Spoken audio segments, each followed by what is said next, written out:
அன்பு ஊடக நண்பர்களுக்கு வணக்கம். இன்றைய ஊடக நண்பர்கள் சந்திப்பு இதில் முக்கியமாக தமிழ்நாட்டில் சமூக நீதி சார்ந்த பிரச்சனைகள், அடுத்தது கள்ளக்குறிச்சியில் நடந்த படுகொலை, 60 பேருக்கு மேலே அங்கே கள்ளக்குறிச்சியில் தமிழக அரசால் படுகொலை செய்யப்பட்டிருக்கின்றார்கள். முதலில் சமூக நீதி சார்ந்த பிரச்சனைகள். முதலமைச்சர் மரியாதைக்குரிய மாண்புமிகு திரு ஸ்டாலின் அவர்கள் சமீபத்தில் சட்டமன்றத்திற்கு உள்ளேயும் வெளியேயும் தவறான செய்திகளை சொல்லி வருகிறார்கள். இன்னும் சொல்ல போன பொய்யான செய்திகளை சொல்லி வருகிறார்கள். சட்டமன்றத்திற்குள்ள ஒரு மிகப்பெரிய ஒரு பொய்யான செய்தியை முதலமைச்சர் அவர்கள் சொல்லியிருக்கின்றார். அதில் பீகாரில் சாதிவாரி கணக்கெடுப்பை பீகார் உயர்நீதிமன்றம் தடை செய்திருக்கிறது என்ற ஒரு பொய்யான செய்தியை முதலமைச்சர் அவர்கள் சட்டமன்றத்திற்குள்ள சொல்லியிருக்கின்றார்கள். பீகாரில் அங்கிருக்கின்ற உயர்நீதிமன்றம் சாதிவாரி கணக்கெடுப்பை தடை செய்யவில்லை. அவர்கள் தடை செய்தது அங்கே இடஒதுக்கீட்டை அதிகப்படுத்தியிருந்தார்கள், அதைத்தான் தடை செய்திருக்கின்றார்கள். பீகாரில் நடந்த சாதிவாரி கணக்கெடுப்பை உயர்நீதிமன்றமோ உச்சநீதிமன்றமோ தடை செய்யவில்லை. இதை முதலமைச்சரும் புரிஞ்சுக்கணும், அவங்க அதிகாரிகளும் புரிஞ்சுக்கணும். அடுத்தது முதலமைச்சர் அவர்கள் சொன்ன வார்த்தைகள், தமிழ்நாட்டில் வன்னியர்களுக்கு இடஒதுக்கீடு வழங்க வேண்டும் என்றால், அதாவது உள்ஒதுக்கீடு வழங்க வேண்டும் என்றால், மத்திய அரசு மக்கள் தொகை கணக்கெடுப்பு நடத்துகின்ற பொழுது சாதிவாரி கணக்கெடுப்பு அதை சேர்த்து நடத்த வேண்டும். அப்படி நடத்தினால்தான் தமிழ்நாட்டிலே வன்னியர்களுக்கு உள்ஒதுக்கீடு கிடைக்கும் என்று ஒரு மிக மோசமான ஒரு செய்தியை சொல்லியிருக்கின்றார். இது ஒரு மிகப்பெரிய ஒரு மோசடி செய்தி, பொய்யான ஒரு செய்தி. அதாவது நான் முதலமைச்சர் அவர்களுக்கு பல கேள்விகள் வைத்திருக்கின்றேன். மாண்புமிகு முதலமைச்சர் ஸ்டாலின் அவர்களே, திடீரென்று இந்த எண்ணத்திற்கு எப்படி நீங்கள் சென்றீர்கள்? மத்திய அரசு மக்கள் தொகை கணக்கெடுப்பில் சாதிவாரி கணக்கெடுப்பு கூடுதலாக நடத்தினால்தான் தமிழ்நாட்டிலே நீங்கள் இடஒதுக்கீடு கொடுப்பீர்கள் என்று, குறிப்பாக வன்னியர்களுக்கு இடஒதுக்கீடு கொடுப்பீர்கள் என்று சொல்வது எந்த அடிப்படையில்? எந்த அடிப்படையில் உங்களுடைய தந்தை கலைஞர் அவர்கள் 20 விழுக்காடு இடஒதுக்கீட்டை கொடுத்தார், எம்பிசி என்று உருவாக்கினார். அப்பொழுது சாதிவாரி கணக்கெடுப்பு நடத்தி தான் எம்பிசி தமிழ்நாட்டில் வழங்கப்பட்டதா? அதன் பிறகு உங்களுடைய தந்தை கலைஞர் அவர்கள் அருந்ததியர்களுக்கு உள்ஒதுக்கீடு கொடுத்தார். அப்பொழுது எந்த சாதிவாரி கணக்கெடுப்பு நடத்தப்பட்டது? எந்த அடிப்படையிலே உள்ஒதுக்கீடு கொடுத்தார்கள்? அதன் பிறகு இஸ்லாமியர்களுக்கு உள்ஒதுக்கீடு வழங்கப்பட்டது. அப்பொழுதும் எந்த அடிப்படையில், எந்த சாதிவாரி கணக்கெடுப்பு நடத்தி இஸ்லாமியர்களுக்கு உள்ஒதுக்கீடு வழங்கப்பட்டது? இப்பொழுது மட்டும் வன்னியர்களுக்கு கொடுக்கிறதுக்கு நீங்க மத்திய அரசு சாதிவாரி கணக்கெடுப்பு நடத்தணும்னு சொல்வது, இது எவ்வளவு பெரிய ஒரு மோசடி, எவ்வளவு பெரிய ஒரு ஏமாற்று வேலை. உங்களுக்கு பிடிக்கலன்னு சொல்லிட்டு போங்க, கொடுக்க மனசு இல்லைன்னு சொல்லிட்டு போங்க. நீங்க தானே 2 ஆண்டுகளுக்கு முன்பு ஒரு அரசாணை வெளியிட்டீங்க. தமிழ்நாடு பேக்வர்ட் கிளாஸ் கமிஷனுக்கு நீங்க ஒரு அரசாணை வெளியிட்டு உச்சநீதிமன்றம் தீர்ப்பின்படி, அதுல பேராகிராஃப் 68, 73 வச்சிருக்க கையில இருக்கு. இந்த தீர்ப்பின்படி, உச்சநீதிமன்ற தீர்ப்பின்படி தமிழ்நாட்டில் வன்னியர்களுக்கு உள்ஒதுக்கீடு கொடுப்பதற்கு எந்த தடையும் கிடையாது. தரவுகளை சேகரித்து இடஒதுக்கீடு கொடுக்கலாம் என்று தெளிவாக தீர்ப்பு சொல்லியிருக்கின்றார்கள் உச்சநீதிமன்றம். இந்த தீர்ப்பை வச்சுதான் நீங்க ஜிஓ போடுறீங்க. அன்னைக்கு நீங்க ஜிஓ போட்ட நேரத்தில் தமிழ்நாட்டில் சாதிவாரி கணக்கெடுப்பு மத்திய அரசு நடத்தினாதான் வன்னியர்களுக்கு உள்ஒதுக்கீடு கொடுப்போம்னு அந்த உங்க ஜிஓ போட்டிருக்கீங்களா? இல்லையே. எங்களுடைய மருத்துவர் ஐயா அவர்கள் உங்களை 3 முறை சந்திக்கிறார் வந்து இந்த பிரச்சனைக்காக. அப்பொழுது என்னைக்காவது ஒரு முறையாவது எங்க கிட்ட இல்லைங்க மத்திய அரசு சாதிவாரி கணக்கெடுப்பு நடத்தினாதான் இங்க உள்ஒதுக்கீடு கொடுக்க முடியும்னு ஒரு முறையாவது சொல்லிருக்கீங்களா? இல்லைங்க. நிச்சயமா நான் தரேன்னு சொன்னீங்க. 2 ஆண்டுகளுக்கு மட்டும் நீங்க சட்டமன்றத்தில் பேசியிருக்கீங்கல்ல, உறுதியாக வன்னியர்களுக்கு நாங்கள் உள்ஒதுக்கீடு கொடுப்போம் என்று சட்டமன்றத்திற்குள்ளே நீங்க பேசியிருக்கீங்க, முதலமைச்சர் பேசியிருக்கீங்க. அப்போ நீங்க சொன்னீங்களா மத்திய அரசு சாதிவாரி கணக்கெடுப்பு நடத்தினாதான் நாங்க இங்க கொடுக்க முடியும் ஏன் சொல்லல? அப்போ நான் உங்களை பார்த்தேன், பல முறை பார்த்தனே. அப்போ என்கிட்ட சொன்னீங்களா? இல்லையே. அப்ப திடீரென்று என்ன இந்த யோசனை உங்களுக்கு? தமிழ்நாட்டில் சாதிவாரி கணக்கெடுப்பு நடத்துவதற்கு அதிகாரம் இல்லைன்னு ஒரு பொய்யான செய்தியை மீண்டும் மீண்டும் முதலமைச்சர் ஸ்டாலின் அவர்கள் சொல்வது இது ஏற்றுக்கொள்ள முடியாது. உயர்ந்த பொறுப்பில் இருக்கின்ற ஸ்டாலின் அவர்கள் ஏன் கடந்த காலத்தில் தமிழ்நாட்டில் கணக்கெடுப்பு நடத்தலையா? 1984 அம்பாசங்கர் வந்து வீடு வீடா போய் கணக்கெடுப்பு நடத்தலையா? நடத்திருக்கிறாங்க. அந்த அம்பாசங்கர் ஆணையத்தின் படிதான் 50 விழுக்காடு இடஒதுக்கீடு பிசி என்ற இடஒதுக்கீடு உறுதி செய்யப்பட்டது. உச்சநீதிமன்றத்தில் எப்படி நீங்க தமிழ்நாட்டில் 50 விழுக்காடு பிசி கொடுத்தீங்கன்னு கேட்டாங்க.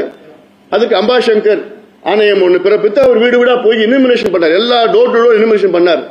அப்ப அது கணக்கெடுப்பு இல்லையா? அப்போ அதிகாரம் இல்லையா? அப்போ அந்த அதிகாரத்தை வைத்துதான் 50 விழுக்காடு பிசி, அதன் பிறகு அந்த அதிகாரத்தை வைத்துதான் 20 விழுக்காடு எம்பிசி, 30 விழுக்காடு பிசி, அந்த அதிகாரத்தை வைத்துதான் உள்ஒதுக்கீடு வழங்கப்பட்டிருக்கிறது. இஸ்லாமியர்களுக்கு உள்ஒதுக்கீடு, அருந்ததியர்களுக்கு உள்ஒதுக்கீடு, அந்த அதிகாரத்தை வைத்துதான் வன்னியர்களுக்கு உள்ஒதுக்கீடு பரிந்துரை எப்போ பரிந்துரை செஞ்சிருக்காங்க.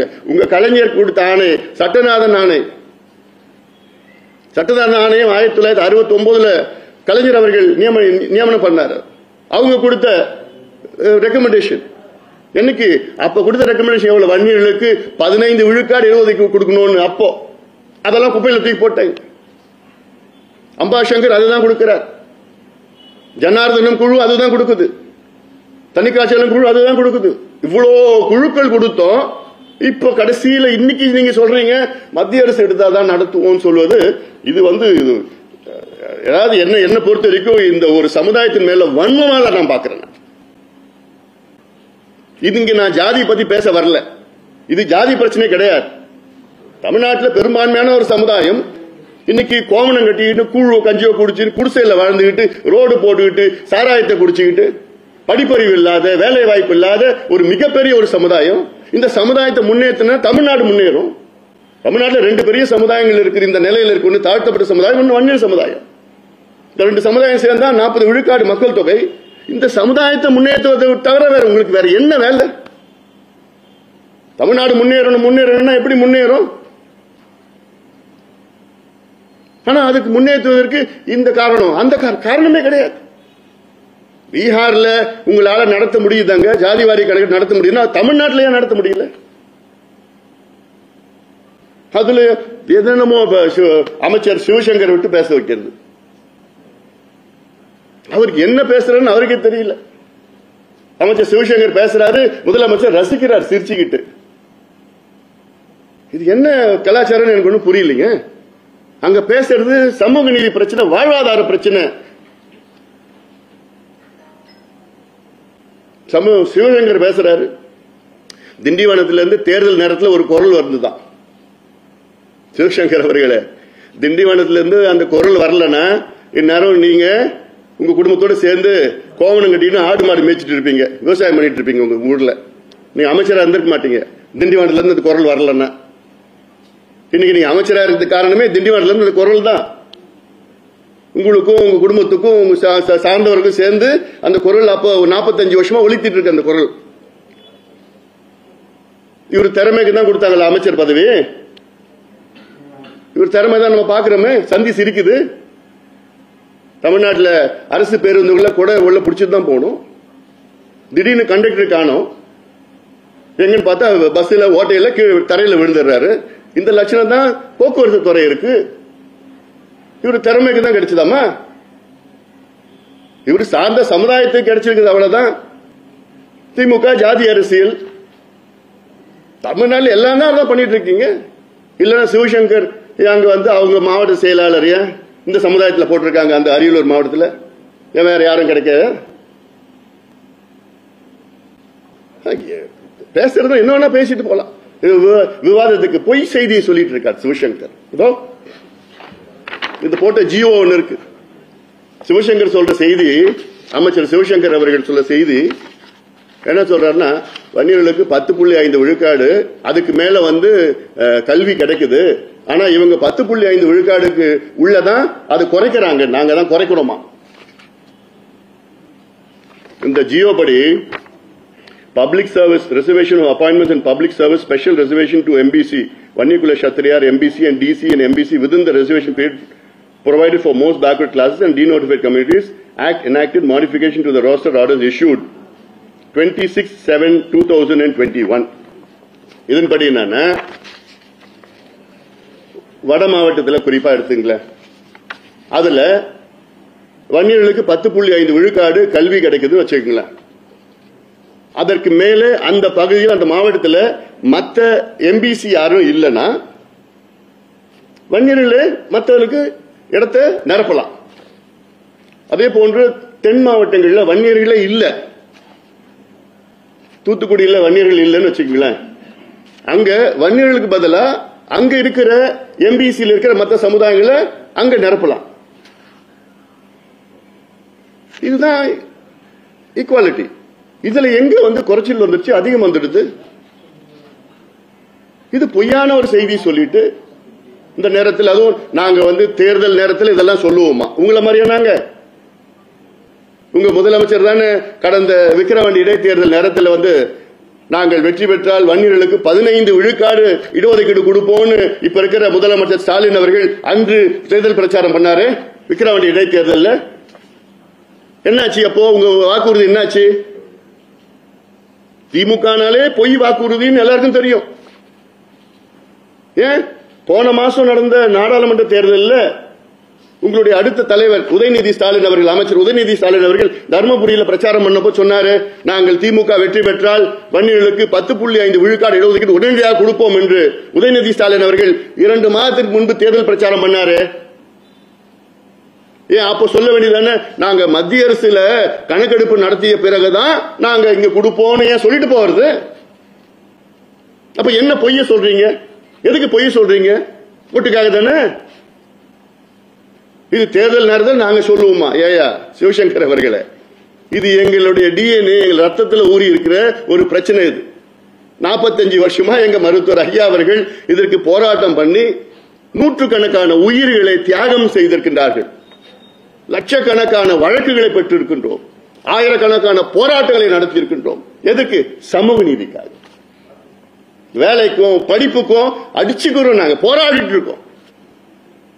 அது கொடுக்கிற நிலையில நீங்க இருக்கிறீங்க, ஆனா கொடுக்கறது மனசு வரல உங்களுக்கு.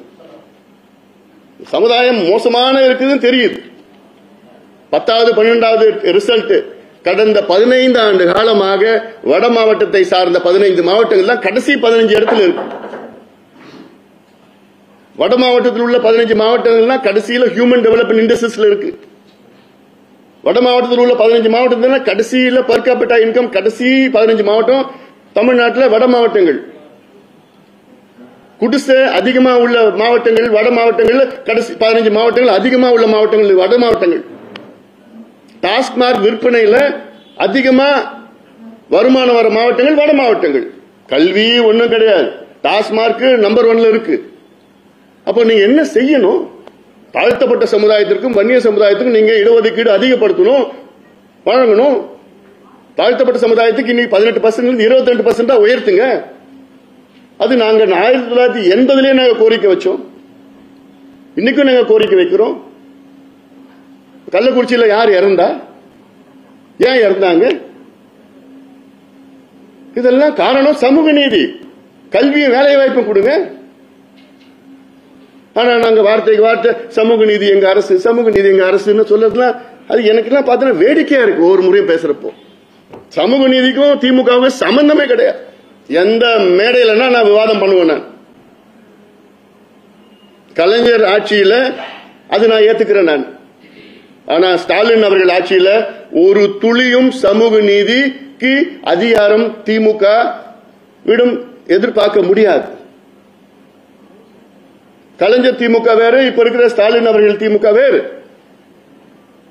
இல்லனா சட்டமன்றத்தில் ஒரு பொய்யான செய்தி சொல்லுவாரா? தொடர்ந்து சொல்லிட்டு இருப்பாரா? அவர் அமைச்சரை வச்சுக்கிட்டு பொய்யா பரப்பிட்டு இருப்பாரா?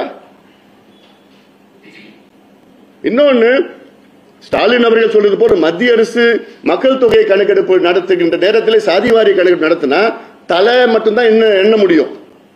ஒவ்வொரு சமுதாயம் எவ்வளவு இருக்கிறாங்க பாப்புலேஷன் மட்டும்தான் பண்ண முடியும், தவிர சோசியல் பேக்வர்ட்னஸ் சமூக பின்தங்கிய நிலையை எடுக்க முடியாது. இது முதலமைச்சர் தெளிவா புரிஞ்சுக்கணும். சமூக பின்தங்கிய நிலை எப்படி எடுக்க முடியும்னா மாநில அரசு தான் எடுக்க முடியும். மத்திய அரசு இந்தியாவில் சென்சஸ் எடுக்கிறப்போ முதலியார் எவ்வளவு இருக்கிறாங்க, மீனவர்கள் எவ்வளவு இருக்கிறாங்க, வன்னியர்கள் எவ்வளவு இருக்காங்க, அந்த எண்ணிக்கை தான் எடுக்க முடியும். தவிர மீனவர்கள் எந்த நிலையில இருக்கிறாங்க, மீனவர்களுக்கு வீடு இருக்கா, மீனவர்களுக்கு படிப்பு இருக்கா, மீனவர்களுக்கு பட்டதாரிகள் இருக்கிறாங்களா, சொந்த வீடு இருக்குதா, வீட்டுல பாத்ரூம் இருக்கா, அப்படிலாம் கணக்கெடுப்பு நடத்த முடியாது மத்திய அரசு. அந்த கணக்கெடுப்பு நடத்துவது மாநில அரசு தான் செய்யணும். அது கூட எடுக்கிறதுக்கு உங்களுக்கு மனசு இல்லைன்னா எதுக்கு நீங்க நிர்வாகம் செய்யறீங்க? சமீபத்தில் போக்குவரத்து துறைக்கு கணக்கெடுப்பு நடத்துறீங்க. யார் யார் பேருந்தில் அரசு பேருந்தில் போலான்னு கணக்கெடுப்பு நடத்துறீங்க. பெண்களுக்கு ஊக்க தொகை கொடுக்கிறதுக்கு அதுக்கு நீங்க கணக்கெடுப்பு நடத்துறீங்க. மாணவர்களுக்கு கணக்கெடுப்பு நடத்துறீங்க. எந்தெந்த மாணவர்கள் தகுதியானவர்கள் தான் கணக்கெடுப்பு நடத்துறீங்க. ஏன் தெருவில் இருக்கிற அந்த தெருநாய்கள், எத்தனை நாய்கள் தெருநாய்கள் இருக்கு அது கணக்கெடுப்பு நடத்துறீங்க. தெருவில் எத்தனை மாடு மேய்ஞ்சிட்டு இருக்கு அது கணக்கெடுப்பு நடத்துறீங்க. இதுக்கெல்லாம் கணக்கெடுப்பு நடத்துறீங்க. ஆனா இங்க முக்கியமான சமுதாயங்கள் கல்விக்காகவும் வேலை வாய்ப்புக்காகவும் அவருடைய வாழ்வாதாரத்திற்கும் கணக்கெடுப்பு நடத்துவதற்கு ஏன் தயங்குறீங்க ஸ்டாலின் அவர்களே? என்ன தயக்கம்? இதுதான் சமூக நீதியா? பீகார்ல கணக்கெடுப்பு நடத்தி அங்க 19 குறியீடுகளை கண்டுபிடிச்சிருக்கிறாங்க. ஜாதிவாரி கணக்கெடுப்பு இந்தியன் ஸ்டாட்டிஸ்டிக்கல் ஆக்ட் 2008 படி நடத்துங்க. நாங்க 1952 சென்சஸ் ஆக்ட் கேட்கல, 1948 சென்சஸ் ஆக்ட் கேட்கல.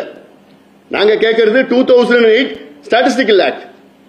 2008 ஸ்டாட்டிஸ்டிக்கல் ஆக்ட் படி பஞ்சாயத்து தலைவருக்கு ஜாதிவாரி கணக்கெடுப்பு நடத்த அதிகாரம் இருக்கிறது. பஞ்சாயத்து தலைவருக்கு, முதலமைச்சருக்கு இல்லையா? அந்த சட்டத்தின்படிதான் பீகார் முதலமைச்சர் எடுத்திருக்கிறார். அதை எடுத்துதான் அதுல 1,86,000 குடும்பங்கள் மாத வருமானம் 6,000 ரூபாய்க்கு கம்மியா இருக்குன்னு, குறைவா இருக்குன்னு கண்டுபிடிச்சு அந்த 1,86,000 குடும்பங்களுக்கு 2 லட்சம் ரூபாய் நிதி உதவி செய்து அவளுக்கு வேலை வாய்ப்பு உருவாக்கி இருக்கின்றார் பீகார் முதலமைச்சர். இதுதானே நாங்க கேட்கிறோம். அப்போ இதெல்லாம் குறியீடுகள் என்னென்ன நிலையில இருக்கிறாங்கன்னு அது கூட தெரிஞ்சுக்கணும் மனசு இல்லையா? எங்ககிட்ட அதிகாரம் இல்ல. நீங்க தானே எல்லா மத்திய அரசு அதிகாரத்தெல்லாம் புடுங்கிடுது, அதிகாரத்தெல்லாம் புடுங்கிறதுன்னு சொல்லிட்டு இருக்கிற நீங்க, உங்களுக்கு இருக்கிற அதிகாரம் எங்களுக்கு இல்லைன்னு நாடகம் ஆடிட்டு இருக்கீங்க. என்ன நாடகம் இது? எவ்வளவு காலம் நாடகம் ஆட போறீங்க? இருக்கட்டும், தீர்மானம் என்ன பண்ண போறாங்க? அதான் கொண்டு வர போறாங்க, அது தெரியுது. இன்னைக்கு 2008 விதிகளின்படி மாநில அரசு மேற்கொள்வதற்கு அதிகாரம் கிடையாது. மத்திய அரசு தான் மக்கள் தொகை கணக்கெடுப்பை நடத்த வேண்டும். மாநில அரசு சமூக பொருளாதார புள்ளிவிவரங்கள்படிதான் விவரங்களை சேகரிக்க முடியும். அதாவது மீண்டும் மீண்டும் பொய்ய சொல்லிட்டு இருக்கிறார். அதாவது 2008 ஸ்டாட்டிஸ்டிக்கல் ஆக்ட் படி இது காஸ்ட் சர்வே, சென்சஸ் கிடையாது. முதல்ல காஸ்ட் சர்வேக்கும் சென்சஸுக்கும் முதல்ல அவருக்கு புரிதல் இருக்கணும். திமுக அரசுக்கு புரிதல் இருக்கான்னு எனக்கு சந்தேகமா இருக்கு. காஸ்ட் சென்சஸ் மத்திய அரசு எடுக்கணும், காஸ்ட் சர்வே மாநில அரசு எடுக்கிறதுக்கு அதிகாரம் இருக்கிறது. அந்த அதிகாரத்தை வைத்துதான் பீகார் முதலமைச்சர் எடுத்து அந்த சர்வே பீகார் உயர்நீதிமன்றம் தடை கொடுக்கல, உச்சநீதிமன்றம் தடை கொடுக்கல. அப்போ அது செல்லும். அந்த சர்வே வச்சுதான் ஆந்திரா அரசாங்கம் எடுத்துட்டு இருக்காங்க, கர்நாடகா எடுத்து முடிச்சுட்டாங்க, தெலுங்கானா எடுத்துட்டு இருக்கிறாங்க, ஒரிசா எடுத்துட்டு இருக்கிறாங்க. அப்போ இவ்வளவு மாநிலங்கள் எடுக்கிறதுக்கு உங்களுக்கு என்ன தடை இருக்கு? எவ்வளவு ஒரு பொய்ய சட்டமன்றத்தில் சொல்றாரு. அந்த எனக்கு அந்த இருக்கப்பா 2008 ஸ்டாட்டிஸ்டிக்கல் ஆக்ட் இருக்கா கொடுப்பா, தெளிவா சொல்லியிருக்கிறாங்க. அந்த ஸ்டாட்டிஸ்டிக்கல் ஆக்ட் படி பஞ்சாயத்து தலைவருக்கு அதிகாரம் இருக்குன்னு 2008 ஸ்டாட்டிஸ்டிக்கல் ஆக்ட்ல சொல்றாங்க. முதலமைச்சருக்கு தெரியலன்னு எனக்கு வேடிக்கையா இருக்கு. எங்களுக்கு எல்லாம் மனசு இல்ல அப்படி சொல்லிட்டு போயிடுங்களேன். இதை வச்சுக்கிட்டு அவங்கள வச்சு பேசுறது, இவங்கள வச்சு பேசுறது எல்லாம் பேசி பேசி அசிங்கப்பட்ட கேட்கிறேன். சிவசங்கர் சொல்றாரு வாதத்துக்கு வாங்க, நான் வரேன். சிவசங்கர் அவர்களே, நீங்க கூப்பிடுங்க, எங்க வேணா நான் வரேன். இதுதான் உங்க தலைப்புல போடுவீங்க நீங்க. அப்புறம் எங்க கூப்பிடுறீங்களா நான் வரேன். நான் எனக்கு ஒன்றும் பிரச்சனை கிடையாது. இது சம்பந்தமா அவர் சொல்றது ஸ்டாட்டிஸ்டிக் டேட்டா எல்லாம் சொந்தமா நான் வரேன். நான் விளக்கம் சொல்றீங்களா? நான் விளக்கம் சொல்றேன், நான் வரேன். நான் பொய்ய சொல்லிட்டு இருக்காதீங்க.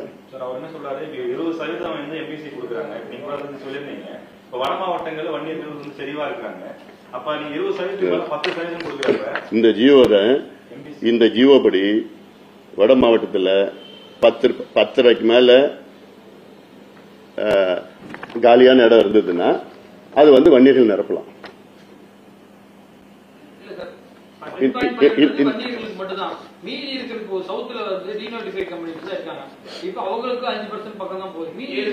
அங்க இப்போ வன்னியர்களுக்கு வட மாவட்டத்தில் மட்டும்தான் ரிசர்வேஷன் வன்னியர்களுக்கு இல்ல. தமிழ்நாட்டில் இருக்கிற 38 மாவட்டத்திலையும் ரிசர்வேஷன் இருக்கு. தமிழ்நாட்டில் இருக்கிற 38 மாவட்டத்திலையும் 10.5 விழுக்காடு கொடுக்கப்படுகிறது. தென் மாவட்டத்தில் வன்னியர்கள் இல்லைன்னா அதுல எம்பிசில இருக்கிற மற்ற சமுதாயங்கள்லாம் அதுல அந்த இடத்த நிரப்பலாம். அதுதான் இந்த ஜியோ போட்டிருக்காங்க. இதுல என்ன பொய் சொல்லிட்டு இருக்காரு. இன்னொன்னு நான் கேட்கிறேன், இவர் சொல்றாரு 10.5 விழுக்காடு அது குறைவா இருக்குன்னு சொல்றாருல்ல. ஏன் அது 15 விழுக்காடா நீங்க ஏத்துறதுல யாரு தடை பண்றா? இன்னைக்கு தமிழ்நாட்டில் வன்னியர்கள் 18 விழுக்காடு மக்கள் தொகை அடிப்படையில் இருக்கிறாங்க. ஆனா கிடைச்சது 10.5 விழுக்காடு குறைவா கடந்த ஆட்சியாளர் கொடுத்துட்டாங்க. கடைசி நிமிஷத்தில் ஏதோ கொடுத்தானுங்க, குளறுபடி நடந்து போச்சு, யாரையோ திருப்திப்படுறதுக்காக குறைச்சி கொடுத்துட்டாங்க. நாங்க எங்களுடைய கோரிக்கையே கடந்த ஆட்சி காலத்தில் கோரிக்கையே எங்களுக்கு 18 விழுக்காடு கொடுக்கணும் தான் கோரிக்கை வச்சோம். அப்புறம் நேரம் இல்லாத காரணத்தால் தேர்தல் நேரத்தில் அதுக்கு முன்பு பார்த்தோன்னா சரி அது குறைச்சி கழிச்சு முதல்ல கட்டத்தை வரணும்னு நாங்கள் பண்ணோம். இதுவே நீங்க சட்டநாதன் குழு பரிந்துரை, அம்பாசங்கர் குழு பரிந்துரை, தணிகாச்சலம் ஜனார்தனன் குழு பரிந்துரையில் என்ன பண்ணிருக்காங்கன்னா வன்னியர்களுக்கு 14 விழுக்காடு இடஒதுக்கீடு கொடுக்கணும்னு சொல்லியிருக்கிறாங்க. மக்கள் தொகை அடிப்படையில் 18 விழுக்காடு, ஆனா குறைஞ்சபட்சம் 14 விழுக்காடு இடஒதுக்கீடு கொடுக்கணும்னு சொல்லியிருக்கிறாங்க. ஏன் அது நீங்க சிவசங்கர் நீங்க செய்யுங்களே, அதுல யார் தடை கொடுக்குறா உங்களுக்கு? கல்வியில 100 பேர் அந்த மருத்துவ மாணவர் சேர்க்கையில கிட்டத்தட்ட 20 பேர் சேரக்கூடிய இடத்துல வெறும் 10 பேர் தான் சேருவாங்க. இது பாமகவுக்கு ஒரு பின்னடைவு தான் ஒரு விளக்கம் கொடுக்குறாரு. இது பொய்யான செய்தி. டேட்டா கொடுங்க, சொல்லுங்க, டேட்டா கொடுங்க, வெளியே எடுக்கட்டும், டேட்டா வெளியே எடுக்கட்டும். டிஎன்பிசில நான் கேட்கிறேன் சிவசங்கர் அவர்கிட்ட, குரூப் 1 எத்தனை பேர் வன்னியர்கள் குரூப் 1 வரான்னு டேட்டா கொடுக்க சொல்லுங்க. அவர் சொல்றது குரூப் 4. குரூப் 4 என்ன? அந்த கிளர்க் வேலை, அந்த கான்ஸ்டபிள் இந்த வேலை, அப்புறம் விஏஓ, இந்த மாதிரி வேலையில குரூப் 4ல இவங்க 10, 12 இப்படி வந்திருக்கிறாங்க. அதுதான் ஹைலைட் பண்ணிட்டு இருக்கிறார். ஆனா குரூப் 1ல டெபுட்டி கலெக்டர் வேலை, டிஎஸ்பி வேலை, டிஸ்ட்ரிக்ட் ஜட்ஜ் வேலை, இதெல்லாம் ஒண்ணுமே கிடைக்கல. 4%, 5% தான் கிடைக்குது. ஆனா அதெல்லாம் வரக்கூடாது. சிவசங்கருக்கு அதெல்லாம் வரக்கூடாது. சும்மா அந்த இவங்க கீழே இருக்கிற 4வது அந்த குரூப் 4 அது மட்டும்தான் இவரு கண்ணில் பார்க்க தெரியுதாமா? டேட்டா கொடுங்க, வெளியில கொடுங்க. சும்மா சொல்லிக்கிறது, சும்மா பேசிக்கிறது, பொய் பேசுறதெல்லாம் டேட்டா வெளியில சொல்லுங்க. என்ன யார் யார் எப்படி கிடைச்சு சொல்லுங்க. ஒரு பக்கம் மேடைகள்ல பேசும்போது வன்னியர்கள் பெரும்பான்மை சமூகம் தமிழ்நாட்டில் 2.5 கோடி பேர் வன்னியர்கள் இருக்கணும் மேடையில பாமக பேசுறாங்க. அப்ப 20% பெரும்பான்மை பாமக அதுதாங்க தனியா ஒடுக்கி. இப்ப ஏன் இது உள்ஒதுக்கீடு கேட்கிறோம்? இப்ப இந்த எம்பிசி 20% எம்பிசி வந்ததே நாங்க தான் காரணம். இதுல யாரும் மறுக்கவும் முடியாது.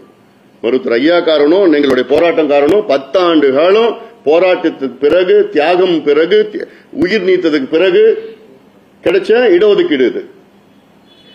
அப்போ கலைஞர் அவர்கள் கொடுத்த 106 சமுதாயங்களும் சேர்த்து கொடுத்துட்டார். அப்ப தனித்தனியா கேட்டோம், கம்பார்ட்மெண்ட்ல கேட்டோம், அப்பவே கேட்டோம்.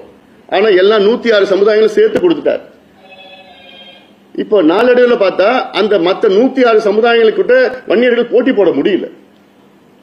கல்வியிலும் போட்டி போட முடியல, வேலை வாய்ப்பிலும் போட்டி போட முடியல. ஏன்னா அவங்க நல்லா படிச்சுட்டு நல்லா வந்துட்டாங்க, இவங்களுக்கு கிடைக்கிற வேலை கிடைக்கல. அதனாலதான் மீண்டும் கேட்டோம், எங்களுக்கு அது உள்ஒதுக்கீடு கொடுங்க. இப்போ ஆதி திராவிடர் இருக்காங்க, தேவேந்திர குல வேளாளர் இருக்காங்க, அருந்ததியர் இருக்காங்க. அருந்ததியருக்கு ஆதி திராவிடர்கிட்டையும் தேவேந்திர குல வேளாளர் மத்தியில் போட்டி போட முடியல. அதனாலதான் அருந்ததியர்களுக்கு 3 விழுக்காடு உள்ஒதுக்கீடு பிளஸ் என்னன்னா அந்த 15 விழுக்காட்டிலையும் அந்த அருந்ததியர் போட்டியிடலாம். எக்ஸ்க்ளூசிவா 3 விழுக்காடு பிளஸ் மற்றதுலயும் 15 விழுக்காடு போட்டியிடலாம்னு கொடுத்துருக்கு. ஏன்னா அவங்க போட்டி போட முடியல. அதே நிலை தான் வன்னியர்கள் இருக்கிறாங்க. அதுல போட்டி போடுறதுலன்னா இந்த பிஏ பிஎல் அந்த படிப்பு சாதாரண படிப்பு பிளஸ் முக்கியமா வேலை வாய்ப்பு. டிஎன்பிசில சொல்றாரு, அது டேட்டா எடுத்து சொல்லுங்க. குரூப் ஏ எத்தனை பேர் கிடைச்சிருக்குது, குரூப் பி எத்தனை பேர் கிடைச்சிருக்குது. போன டிஎஸ்பியில 22 பேர் எடுத்திருக்காங்க, டிஎஸ்பி எடுத்திருக்காங்க. அதுல எவ்வளவு வன்னியர் கிடைச்சது? 2 பேர் தான் கிடைச்சது. மற்ற 20 பேர் மற்ற சமுதாயத்தை சார்ந்தவங்க.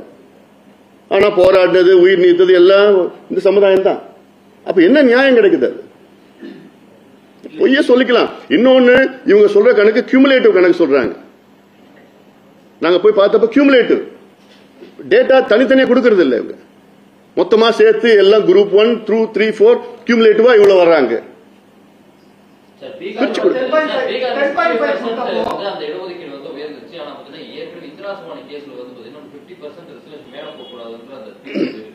அதுக்கு மேல 65% போனதுனாலதான் பாத்தீங்கன்னா அந்த இடஒதுக்கீடு உயர்வு ரத்து பண்ணிருக்காங்க. அப்படி இங்க இப்போ 10.5 கொடுக்கும்போது 69% பாத்தீங்கன்னா 7 அந்த மாதிரி போகும்போது பாத்தீங்கன்னா அது மீண்டும் அடிபடுற வாய்ப்பு இருக்குல்ல. நாங்க கேட்கறதே உள்ஒதுக்கீடு தான் கேட்கிறோம். 20 விழுக்காட்டுல உள்ஒதுக்கீடு தான் கேட்கிறோம். இங்க இஸ்லாமியர்களுக்கு பண்ண முடியுது, அருந்ததிற்கு பண்ண முடியுது, ஏன் வன்னியர்கள் பண்ண முடியாதுன்னா கேட்கிறோம். நாங்க உள்ஒதுக்கீடு நாங்க கேட்கிறோம். அதனால இதுல கொடுக்கறதுக்கு என்ன பிரச்சனை இருக்கு? உச்சநீதிமன்றமோ சொல்லியிருக்கிறாங்க, வன்னியர்களுக்கு உள்ஒதுக்கீடு கொடுக்க தடை கிடையாதுன்னு சொல்றாங்க. உச்சநீதிமன்றம் மத்திய அரசு ஜாதி வாரிய கணக்கெடுப்பு நடத்தினாதான் கொடுங்கன்னு சொல்லல, எந்த இடத்துலயும் சொல்லலையே. தரவுகளை சேகரிச்சு கொடுங்கன்னு. அந்த தரவுகள் தான் சிவசங்கர் சொல்ற தரவுகள். முதலமைச்சர் என்ன சொல்றாருன்னா தரவுகள் இல்லைன்னு சொல்றாரு. எங்களுக்கு மத்திய அரசு கணக்கெடுப்பு நடத்தினாதான் தரவுகள் வரும்னு சொல்றாரு முதலமைச்சர். அவருடைய அமைச்சர் சொல்றாரு தரவுகள் இருக்குன்னு சொல்றாரு. அப்ப இதுல யார் பொய் சொல்றா, யார் உண்மை சொல்றா? அதுல இருக்கு. இந்தியன் ஸ்டாட்டிஸ்டிக்கல் ஆக்ட் 2008 அதுல rules 2011 any department in a state government or any local government in a state shall, before making a direction under section 3 of the act for collection of statistics on any subject for any reference period in any geographical unit under its jurisdiction, consult the nodal officer in the state to avoid unnecessary duplication and collection of statistics. So any department of the central government shall, before making a direction under section 3 of the act, statistics duplication collection. So adanaala every notification under section 3 of the act shall contain the following particulars: subject and purpose of collection of statistics, geographical area, method of data. இது எல்லாமே டேட்டாவா இருக்குது இல்ல. அதனால இதுல கிளியரா சொல்லியிருக்கிறாங்க. இதுல local body, state government, central government, இதுல யார் வேணா டேட்டா கலெக்ட் பண்ணலாம். அது எந்த டேட்டா வேணா கலெக்ட் பண்ணலாம். காஸ்ட் டேட்டா கலெக்ட் பண்ணலாம், என்வாயர்மெண்ட் டேட்டா கலெக்ட் பண்ணலாம், வாட்டர் டேட்டா கலெக்ட் பண்ணலாம், எந்த டேட்டா வேணா கலெக்ட் பண்ணலாம். இந்த ஆக்ட் படி தான் பீகார்ல டேட்டா கலெக்ட் பண்ணிருக்கிறாங்க. அப்புறம் மறுபடியும் ஒரு பொய்ய முதலமைச்சர் சொல்றாருன்னா, அது சட்டசபையில சொல்றாருன்னா எந்த அளவுக்கு நிர்வாகம் நடத்திட்டு இருக்காங்கன்னு புரியல. திமுக எதிர்கட்சியா இருக்கும்போதும் ஆளுங்கட்சியா இருக்கும்போதும் வன்னியர்களுக்கு இடஒதுக்கீடு வழங்கப்படும் சொல்லியிருந்தாங்க. இப்போ இல்ல அப்படிங்கிறதுக்கு விசசாராய விவகாரத்துல திமுக நேரடியா சம்பந்தப்பட்டிருக்காங்க. பாமக முன் வச்சீங்க. உதயசூரியன், வசனம் கார்த்திகேயன் தான் தொடர்பு இருக்கு. அதை மையப்படுத்தி தான் இந்த உங்களுக்கான பதில முற்றுப்புள்ளி வைக்கிறாங்க. அதுக்கு அதுக்குன்னு சம்பந்தம் இருக்குன்னு எனக்கு ஒன்றும் புரியல எனக்கு. ஏன்னா இது இல்ல அது கள்ளக்குறிச்சி அது வேற. இப்போ இந்த இடைத்தேர்தல் ஒன்று வந்துட்டு இருக்கு, விக்கிரவாண்டி இடைத்தேர்தல். அதுக்கு இது மாதிரிலாம் எடுத்துக்கிட்டு பொய்யான செய்தியெல்லாம் சொல்லிட்டு இருக்காங்க. அது டைவர்ஷனரி. அவங்க தான் அதுல PhD பண்ணியிருக்கிறாங்க. ஏதாவது ஒன்று பிரச்சனைனா அது அப்புறம் டைவர்ட் பண்ணி அதெல்லாம் பண்ணதுல அவங்க எல்லாமே கில்லாடிகள். அப்புறம் அது திருப்பி வாதம் பண்ணி அது ஒரு கோயபிள்ஸ் பொய்ய சொல்லி இப்போ அன்னைக்கு இவர் RS பாரதி சொல்றாரு, இது வந்து அவங்க CBI என்கொயரி ஏன் கேட்கிறோம், அதுக்காக அது முடிச்சோன்னு அதுக்கு வரேன் நான். இது முதல்ல முடிச்சு கடந்த ஆட்சியில வழங்கின போது சில குளறுபடிகள் நடந்ததுனால சிலரை திருப்திப்படுத்த 10.5 குறைத்து உள்ஒதுக்கீடு வழங்கிட்டாங்க அப்படின்ற ஒரு விஷயம் சொல்லியிருந்தீங்க இல்லையா? என்ன குளறுபடி நடந்தது? யாரை திருப்திப்படுத்துறதுக்காக 10.5 அதை குறைச்சு கொடுத்தாங்க? இதுக்குள்ள நான் போக விரும்பல. அது முடிஞ்சு போனது. இப்ப நான் போக விரும்பல. இல்ல நடந்து முடிஞ்சு போனது. இவங்க திமுகவுக்கு உண்மையிலே இந்த சமுதாயங்கள் எல்லாம் வளரணும், இவங்களுக்கு வந்து முன்னேறணும் அப்படின்னு ஒரு அக்கறை இருந்ததுன்னா நீங்க வன்னியர்களுக்கு நீங்க 15 விழுக்காடு இடஒதுக்கீடு கொடுங்க. நீங்க சொன்னது தானே. இன்றைய முதலமைச்சர் மரியாதைக்குரிய திரு ஸ்டாலின் அவர்கள் கடந்த விக்கிரவாண்டி இடைத்தேர்தல் நேரத்தில் சொன்னார், நாங்கள் ஆட்சிக்கு வந்தவுடன் வன்னியர்களுக்கு 15 விழுக்காடு இடஒதுக்கீடு கொடுப்போம் என்று சொன்ன ஸ்டாலின் அவர்கள். அப்ப எந்த அடிப்படையில் அப்ப சொன்னாரு? ஒரு ஆதாரம் இருந்துதானே, டேட்டா இருந்ததுன்னு சொல்லியிருக்கிறாரு. பரிந்துரைகள் வச்சுதான் சொல்லியிருக்கிறார். சட்டநாதன் பரிந்துரை, அம்பாசங்கர் பரிந்துரை, ஜனார்தனம் பரிந்துரை, இதெல்லாம் வச்சுதான் சொல்லியிருக்கிறார். இந்த ஜனார்தனம் பரிந்துரை வச்சுதான் இஸ்லாமியர்களுக்கு உள்ஒதுக்கீடு கொடுக்கறாங்க. இதே ஜனார்தனம் பரிந்துரை வச்சுதான் அருந்ததியர்களுக்கு உள்ஒதுக்கீடு கொடுக்கறாங்க. இதெல்லாம் சட்டத்தில் ஏத்துட்டு இருக்காங்க. தடையும் இல்லை இப்போ. அதனால இந்த கடந்த முறை இந்த 10.5 விழுக்காடு ஏன் தடை பண்ணிட்டாங்கன்னா, இதுல வந்து பேக்வர்ட் கிளாஸ் கமிஷன் ரிப்போர்ட் இல்லாம பேக்வர்ட் கிளாஸ் சேர்மன் ரிப்போர்ட் கொடுத்தார். அது ஒரு முக்கியமானது. அது பேக்வர்ட் கிளாஸ் கமிஷன் கொடுத்திருந்தா எந்த கோர்ட்டும் தலையிட்டு முடியாது. அது எங்களுக்கு தெரியலங்க. அது எங்களுக்கு தெரிஞ்சதுன்னா நாங்க எங்க அந்த இருக்கிறோம். எங்ககிட்ட யாருமே சொல்லக்கூட இல்லை. அதெல்லாம் அவங்களே பேசி அவங்களே கொண்டு வந்திருக்காங்க. எங்களுக்கு ஒண்ணு நாங்க அரசு ஆட்சியில் இருந்தோமா? நாங்க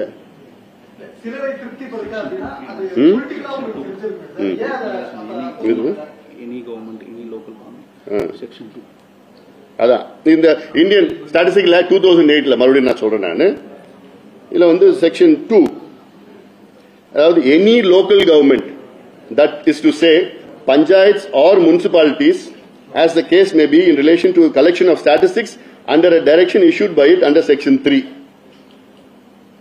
அதனால இப்போ இது எல்லாத்துக்கும் அது நிறைய மத்தெல்லாம் நிறைய இருக்கு. Statistics means statistical survey means a census or a survey whereby information is collected from all the informants in the field of inquiry or from a sample thereof by an appropriate government under this act or any other relevant act, wholly or primarily for purpose of processing and summarizing by appropriate statistical procedures. இதுக்கு மேல தெளிவுபடுத்தணுமா? முதலமைச்சர் சுத்தி எத்தனை IAS officer இருக்காங்க? அவங்களுக்கு இது கூட தெரியாதம்மா? ஒரு ஆக்ட், இந்தியன் ஆக்ட் தெளிவா இருக்கு. அதுக்கு அப்புறமும் முதலமைச்சர் சொல்றாரு எங்களுக்கு அதிகாரம் இல்லைன்னு சொல்றதுன்னா அப்புறம் நான் வேற என்னதான் சொல்ல முடியும்? என்னால இது தமிழக மக்கள் புரிஞ்சுக்கணும். தமிழ்நாடு அரசு முதலமைச்சர் நிர்வாகத்தை பத்தி புரிஞ்சுக்கணும். தமிழக மக்கள் எந்த அளவுக்கு இவங்களுக்கு அந்த அளவுக்கு தெரியாம பேசிட்டு இருக்கிறாங்கன்னு.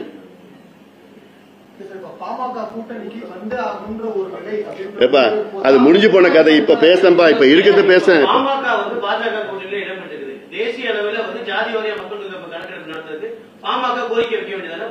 உறுதியா வைப்போம். இப்ப இந்த சாதிவாரி கணக்கெடுப்பு நடத்துறதுக்கு தமிழக அரசு தீர்மானம் போடணும் மட்டும் கிடையாது.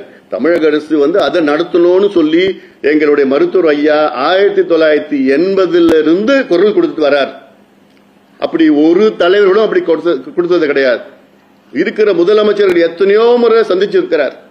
கடந்த காலத்தில் எம்ஜிஆர் அவர்களையும், கலைஞர் அவர்களையும், ஜெயலலிதா அவர்களையும், அதுக்கப்புறம் நம்மளுடைய எடப்பாடி பழனிசாமி அவர்களையும் எத்தனையோ முறை சந்திச்சு, அப்போ PC அலெக்சாண்டர் இருந்தார் கவர்னர் ஆட்சி, அவரையும் சந்திச்சு இது வலியுறுத்தி அப்பதான் என்ன கேட்டுட்டு இருக்கோம் நாங்க, ஜாதிவாரி கணக்கெடுப்பு நடத்துங்க, பின்தங்கிய சமுதாயங்களுக்கு எல்லாத்துக்கும் முன்னுரிமை வழங்க வேண்டும், இடஒதுக்கீடு அதிகமா கிடைக்கணும்.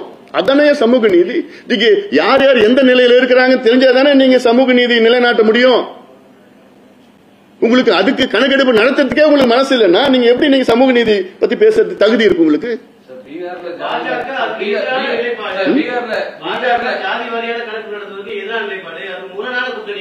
அது அப்படி யாராவது எதிர்ப்பு சொல்லியிருக்காங்களா பிஜேபியில்?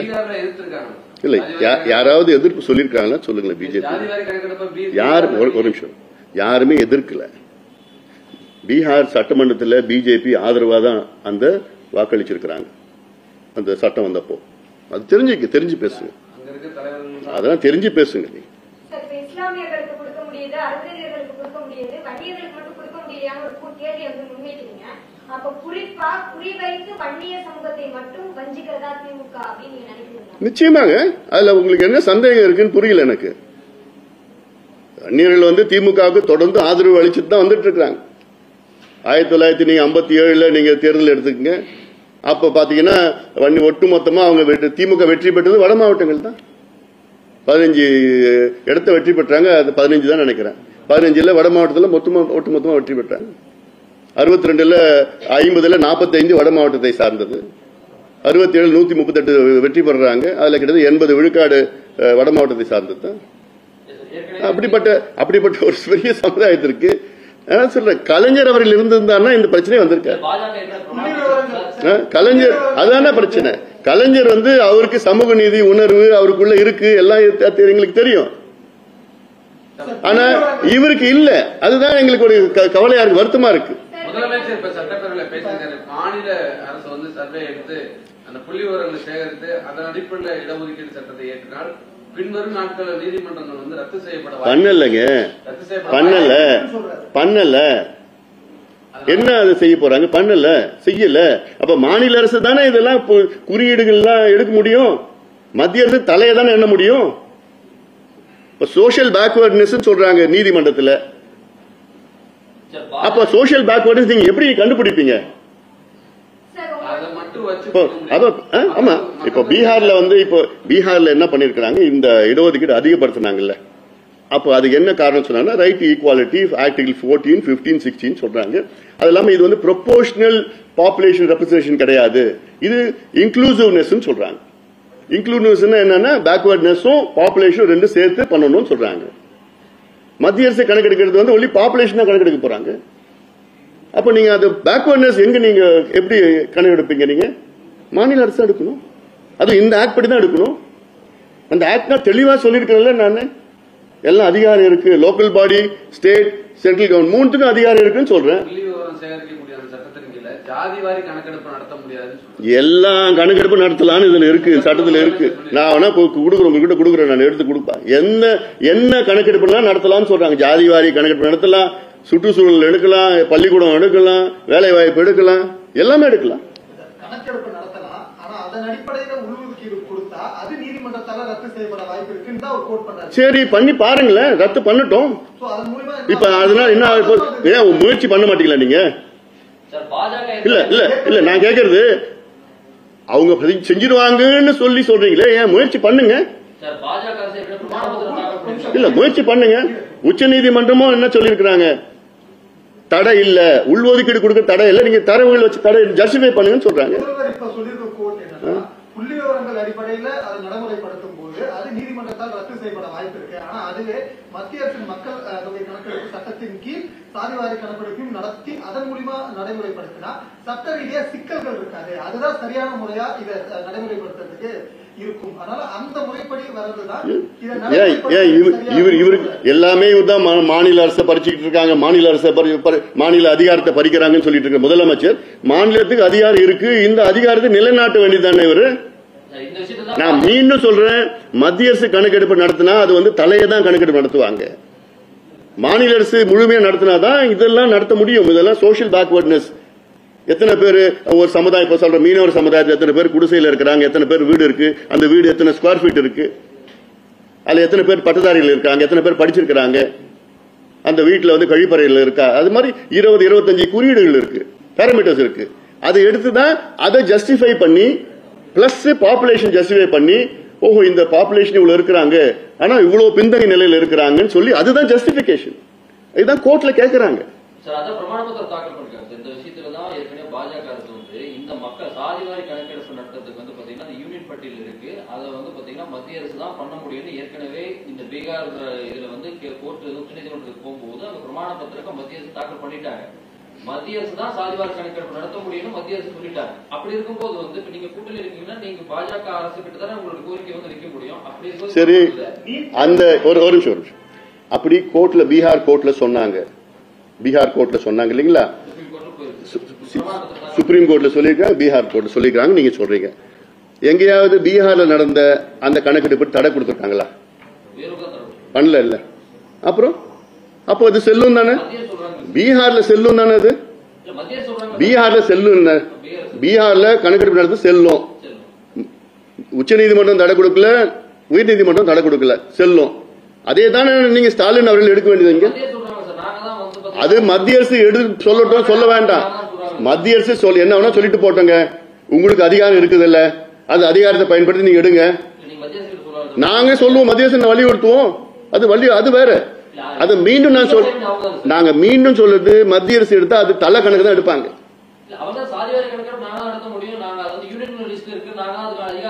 அது நாங்க வலியுறுத்துவோம், அதெல்லாம் பண்ண போறோம். அது வேற. நாங்க கூட்டணி இருக்கோம், வலியுறுத்துவோம். அது வேற. பீகார்ல தடை கொடுக்கல, லீகலா இருக்கு. பீகார்ல நடந்த ஜாதிவாரி கணக்கெடுப்பு இன்னைக்கு சட்டப்பூர்வமா சட்ட அதிகாரப்பூர்வமா இருக்கு. அந்த கணக்கெடுப்பு தான் நான் தமிழ்நாட்டில் நடத்த சொல்றேன்.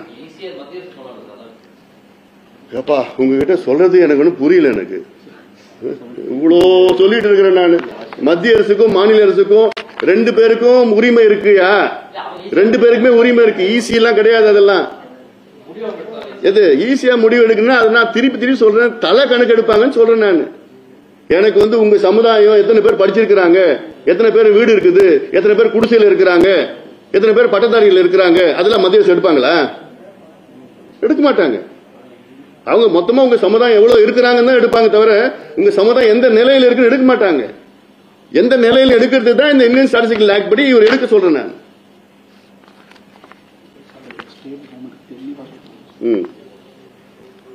அதாவது 73 paragraph சுப்ரீம் கோர்ட்ல கொடுத்த தீர்ப்பு, உச்சநீதிமன்றம் தீர்ப்புல, while the state government has the competence to classify the Vanniyakula Kshatriyas or any other community or group of communities within backward classes as a particular class for the grant of special measures, there should be a reasonable basis for categorizing such communities into a different section from the rest of the communities within the MBCs and DNCs on grounds which cannot be superficially or illusory. உச்சநீதிமன்றம் தெளிவா சொல்லியிருக்கிறாங்க. உங்களுக்கு புரியலமா? புரிஞ்சுதான்? சரி, நிச்சயமா வர உங்களுக்கு எல்லாம் copy கொடுக்குறேன் நான். 68 சரி 73 சரி கிளீனா PDF கொடுத்துறேன் நான். இதுல தெளிவா உச்சநீதிமன்றம் தெளிவா வன்னியர்களுக்கு உள்ஒதுக்கீடு கொடுக்குறது எந்த தடையும் இல்ல, ஜஸ்டிஃபை பண்ணி கொடுங்கன்னு சொல்றாங்க. ஜஸ்டிஃபை எப்படி பண்ணுவோம்? கணக்கெடுப்பு நடத்தணும். இந்தியன் ஸ்டாட்டிஸ்டிக்கல் ஆக்ட் படி கணக்கெடுப்பு இவங்க நடத்துறதுக்கு அதிகாரம் இருக்கு. லோக்கல் பாடி, ஸ்டேட், சென்ட்ரல் எல்லாத்துக்கும் அதிகாரம் இருக்கு. அது ஏன் எடுக்க மாட்டேங்கிறாரு? கொடுக்க கூடாதுன்னா முடிவு பண்ணிட்டாங்க. இது முழுக்க அரசியல் காரணம் தான். ஏன்னா முதலமைச்சர் ஸ்டாலின் அவர்களை சுத்தி வந்து ஒரு 4-5 பேர் இருக்காங்க. அவங்களுக்கும் சமூக நீதிக்கும் சம்பந்தம் கிடையாது. அமைச்சர்கள் சொல்றேன். ஏவாவேலுக்கும் சமூக நீதி சம்பந்தம் இருக்கா? இல்ல நேருக்கும் சமூக நீதி சம்பந்தம் இருக்கா? இல்ல பொன்முடிக்கும் சமூக நீதி சம்பந்தம் இருக்கா? இல்ல சேகர்பாபுக்கும் சமூக நீதி சம்பந்தம் இருக்கா? இல்ல. அப்புறம் முதலமைச்சர் இவங்க தான் சுத்தி இருக்கிறாங்க. துரைமுருகன் அவருக்கும் அவர் ஒதுக்கி வச்சுட்டாங்க. அவர் தனியா இருக்கிறாரு. இதெல்லாம் பேசணும். இப்ப இன்னைக்கு சிவசங்கர், நான் கேட்கிறேன், சிவசங்கர் இருக்காரு, இன்னைக்கு சிவசங்கர் இருக்காரு, MRK, துரைமுருகன், இவங்கெல்லாம் என்னைக்காவது போய் முதலமைச்சர்கிட்ட போயிட்டு இந்த சமுதாயத்துக்கு பாவம் ரொம்ப மோசமா இருக்குது, இரவுக்கு தனியா உள்ளொதுக்கீடு கொடுங்கன்னு ஏதாவது ஒரு நாள் கேட்டிருக்காங்களா? இல்ல. இது நான் மறுபடியும் சொல்றேன், இது ஜாதி பிரச்சனை இல்ல, இது சமூக நீதி பிரச்சனை. சமூக நீதிக்கும் திமுகவுக்கும் சம்பந்தம் இல்லை நீங்க விமர்சிக்கிற மாதிரிதான் திமுக அமைச்சர் என்ன சொல்றாருன்னா, பாமக கூட்டணி வச்சிருக்கக்கூடிய பாஜகவுக்கும் சமூக நீதிக்குமே சம்பந்தம் இல்லை. எங்க தனித்துவம் வேறங்க. நாங்க கூட்டணி வச்சு எங்க கொள்கையெல்லாம் விட்டு கொடுத்துருவோமா?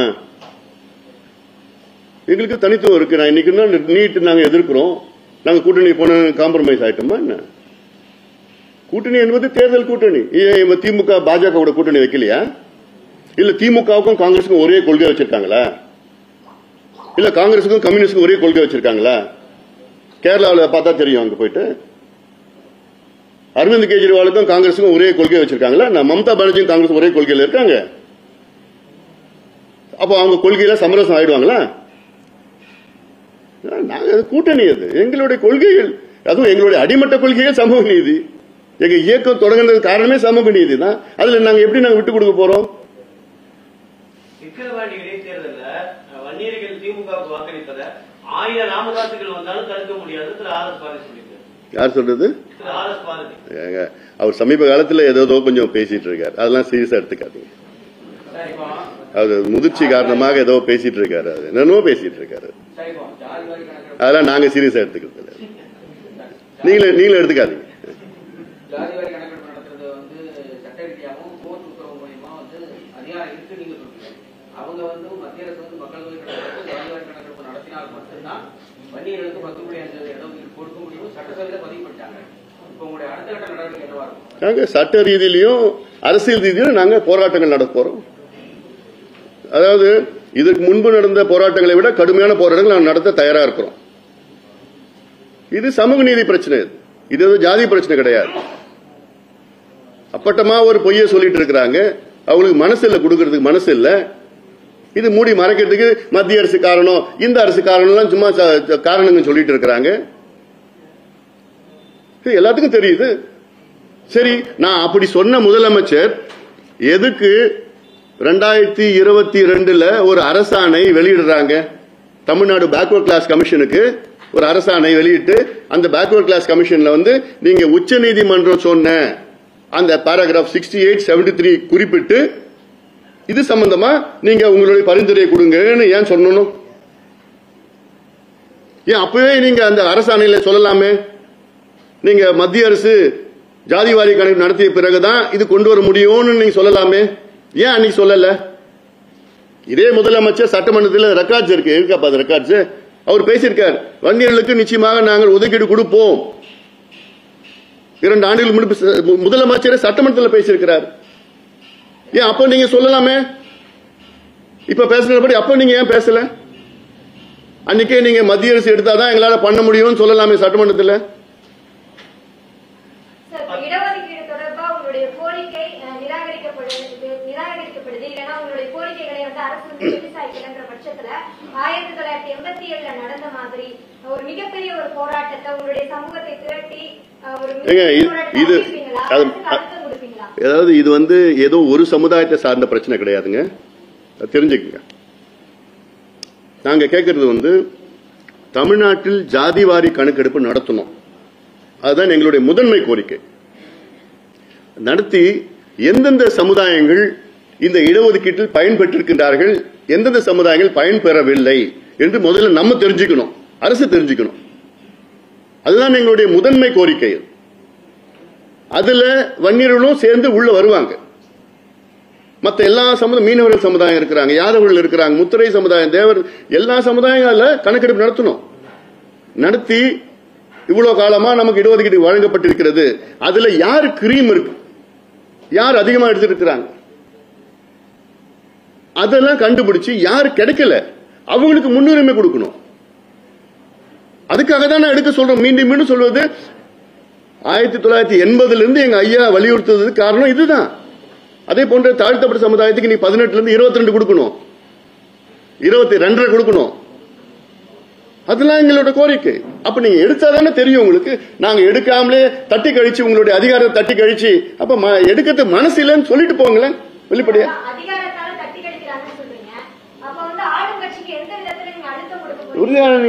உறுதியா நாங்க அரசியல் ரீதியாகவும் சரி சட்ட ரீதியாகவும் சரி கடுமையான போராட்டங்களை நாங்க நடத்துவோம். நாங்க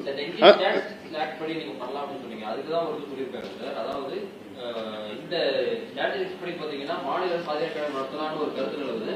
ஆனா பிரிவு 3 படி அந்த சட்டத்தின் கீழே வந்து 7வது அட்டவணையுடைய இனங்கள் படி அதாவது சேர்க்கைகளாக 7வது அட்டவணையில் தான் மக்கள் தொகை கணக்கெடு இடம்பெற்றிருக்குது. இதே மாநில அரசு சாதிவாரி கணக்கெடு நடத்த முடியாது, சர்வே என்ற பெயரில் கணக்கெடுப்பு நடத்தி அதன் அடிப்படையில் சட்டம் ஏற்றினால் அது நீதிமன்றத்தில் ரத்து செய்யப்படும் சொல்லியிருக்காங்க. எந்த நீதிமன்றம் ரத்து செய்யப்பட்டிருக்கிறாங்க? யார் சொல்லியிருக்கிறது? எல்லாம் அப்படியே எல்லாம் இதுவாயிட்டாங்க எக்ஸ்பர்ட். பீகார்ல அது தடையே இல்லை, அது சரி, அந்த கணக்கெடுப்பு நடத்தி எந்த நிலைமையில எந்த சமுதாயம் இருக்குன்னு அது தெரிஞ்சுக்கிறது மனசு இருக்கா முதலமைச்சருக்கு? இந்த கேள்வி கேளுங்களா அவர்கிட்ட. நீங்க இடஒதுக்கீடுலாம் நீங்க அதிகப்படுத்துவானா பண்ண வேண்டாம். அட்லீஸ்ட் இந்தியன் ஸ்டாட்டிஸ்டிக்கல் ஆக்ட் படி தமிழ்நாட்டில் எந்தெந்த சமுதாயம் எந்தெந்த நிலையில் இருக்கு அது தெரிய முடியுமா? அதுக்காக எடுக்க முடியுமா? 10.5% உள்ஒதுக்கீடு கொடுத்து கடந்த 2021 சட்டமன்ற தேர்தலில் அதிமுக கூட்டணியில பாமக வந்து தேர்தல் சந்திச்சது. ஆனா பெரும்பான்மையான வன்னியர் சமூகத்தை சேர்ந்த சி.வி. சண்முகம், கே.சி. வீரமணி அவங்க எல்லாம் கூட தேர்தலில் தோக்குறாங்க. அது பெரிய அளவில் கை கொடுக்கல. இது என்ன அரசியலுக்காக பண்ணாங்கன்னு நினைச்சிட்டு இருக்கீங்களா? இல்ல தேர்தலுக்காகவா, எலெக்ஷனுக்காக பண்ணதா? அது உங்களுடைய கண்ணோட்டம். அதாவது ஒரு சமுதாயத்துக்கு கொடுத்த இடஒதுக்கீட கொச்சப்படுத்தாதீங்க. ஏன்னா இதெல்லாம் வந்து இவ்வளவு பேர் தியாகம் பண்ணி உயிர் நீத்து ஜெயிலுக்கு போய் வழக்குகள் வாங்கி அடிதடி வாங்கி பண்ண இடஒதுக்கீடு இதெல்லாம் அதெல்லாம் சும்மா போய் கொச்சப்படுத்தாதீங்க. அது இந்த தோத்துட்டாங்க ஜெயிச்சுட்டாங்க அதெல்லாம் பண்ணாதீங்க, கொச்சப்படுத்தாங்க. மற்ற சமூக மக்கள் ஆலோசிக்காம வன்னியர்களுக்கு மட்டும் அந்த 10.5 கொடுத்தனால தென் மாவட்டத்தில் வந்து அந்த இதுக்கு ஒரு கடும் எதிர்ப்பு வந்துச்சு. அதுதான் இல்ல அது பற்றி அதுதான் நாங்க கேக்குறோங்க. ஜஸ்டிஃபை பண்ணணும்னு நான் கேக்குறேன். நான் கணக்கெடுப்பு நடத்தினா ஜஸ்டிஃபை பண்ணிடலாம், யாருமே பேச முடியாது. அதுதான் நாங்க கேக்குறோம். இப்ப சிவசங்கர் சொல்றாரு 10.5 15 13 அப்படிலாம் சொல்றாரு. நீங்க எடுத்து பாருங்க, ஏன் எடுக்க மாட்டீங்க? யார் யாருக்கு இப்போ எம்பிசியில வேற யார் யாருக்கு ரொம்ப மோசமா இருக்குன்னா இன்னும் அதிகமா கொடுங்க.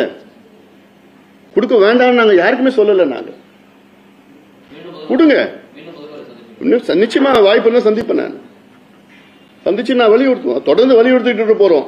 அதுவும் சந்திப்போம். அது பிறகு எல்லாரையும் எல்லா மக்களையும் பின்தங்கிய சமுதாயங்கள் தாழ்த்தப்பட்ட சமுதாயங்கள் திரட்டி நாங்க கடுமையான போராட்டங்கள் நடத்துவோம். நாங்க அது எதுக்கும் தயங்க போறதில்லை. எங்களை பத்தி உங்களுக்கு தெரியும். இது வந்து சமூக நீதி பிரச்சனை, வாழ்வாதார பிரச்சனை, தமிழ்நாட்டினுடைய முன்னேற்ற பிரச்சனை. இது மக்களுக்கு 18% கொடுக்குறாங்க. 22 விழுக்காடு கொடுக்கணும். உள்ஒதுக்கீடு திடீர்னு திமுக கைவிட்டது காரணம் விக்கிரவாண்டி இடைத்தேர்தல் விசசாராய படிதான் காரணம்.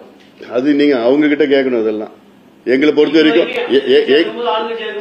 இல்ல, எங்களை பொறுத்த வரைக்கும் இந்த பிரச்சனை ஏதோ தேர்தலுக்காகவோ இடைத்தேர்தலுக்காகவோ பொது தேர்தலுக்காக நாங்க எழுப்பது கிடையாது. தொடர்ந்து 45 ஆண்டு காலமாக எங்களுடைய கோரிக்கையை நாங்க வச்சிட்டு இருக்கிறோம், போராடிட்டு இருக்கோம். யார் வந்தாலும் அழுத்தம் கொடுத்துட்டு இருக்கிறோம். இந்த இடைத்தேர்தல் இப்ப வந்தது. 2 ஆண்டு காலமாக முதலமைச்சரை பல முறை ஐயா நாங்களாம் சந்திச்சுட்டு தான் இருக்கிறோம்.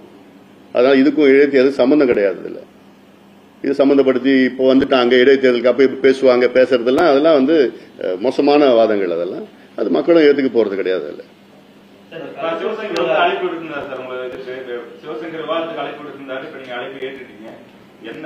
நான் அது சொல்லட்டும், நான் எங்க வேணா வரத்துக்கு தயாரா இருக்கேன். இது அவரே ஏற்பாடு பண்றேன். நான் வந்துடுறேன், நீங்களும் வந்துருங்க. ஆமாங்க, நான் தயாரா இருக்கிறேன். நான் விவாதம் பண்ணதுக்கு தயாரா இல்ல. நீங்க ஒரு மேடையை போடுங்க, நாங்க 2 பேரும் வந்துடுறோம். பண்ணுங்க. அமெரிக்காவிலயும் யூகேல நடக்கிறது மாதிரிலாம் ஏங்க நீங்க இனிஷியேட் பண்ணுங்களேன். அமெரிக்கால யார் இனிஷியேட் பண்றா? மீடியா தானே இனிஷியேட் பண்றாங்க. கூப்பிடுங்க, நான் முதல்ல வந்துடுறேங்க. ஏங்க நீங்க சொல்லுங்க, ஒரு 2-3 டேட் கொடுங்க, நான் வந்துடுறேன். பொதுவா நீங்க இது மாதிரி ஒரு பொதுவான இடத்துல நீங்க எல்லா சேனலும் வாங்க. சரி, இப்ப அடுத்தது கள்ளக்குறிச்சி. இப்ப தண்ணி கொஞ்சம் கொடுப்பா. இப்போ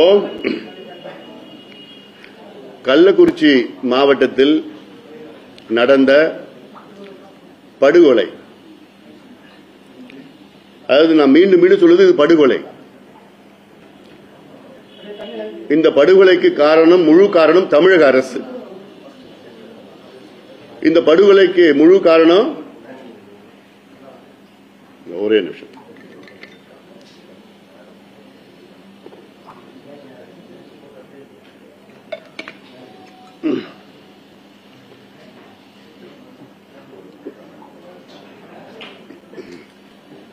கள்ளக்குறிச்சி மாவட்டத்தில் நடந்த 60 பேருக்கு மேல அங்கே படுகொலை செய்யப்பட்டிருக்கின்றார்கள்.